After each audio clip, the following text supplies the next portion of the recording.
বিগত বৰ্ষসমূহৰ দৰে হাইস্কুল, হাই মাদ্ৰাছা আৰু উচ্চতৰ মাধ্যমিক তিনিটা শাখাত স্থানপ্ৰাপ্তসকলক সদৌ অসম ছাত্ৰ সন্থাৰ উদ্যোগত আজি জিলা পুথিভঁৰালত অভিনন্দন অনুষ্ঠান অনুষ্ঠিত হৈ যায়।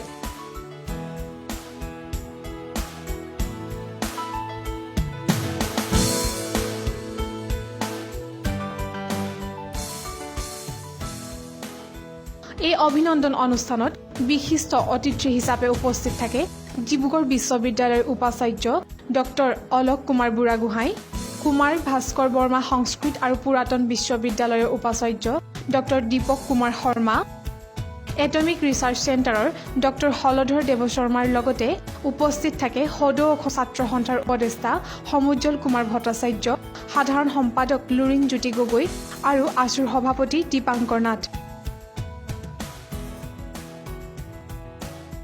লগতে এই অভিনন্দন অনুষ্ঠানত স্থানপ্ৰাপ্তসকলৰ উপৰিও তেওঁলোকে অধ্যয়ন কৰা বিদ্যালয় আৰু মহাবিদ্যালয়ৰ অধ্যক্ষসকলক বিশেষ সম্বৰ্ধনা জনোৱা হয়। ইয়াৰ উপৰিও কেন্দ্ৰীয় লোকসেৱা আয়োগৰ পৰীক্ষাত উত্তীৰ্ণ 3গৰাকী ছাত্ৰ ছাত্ৰীক সম্বৰ্ধনা জনোৱা হয়।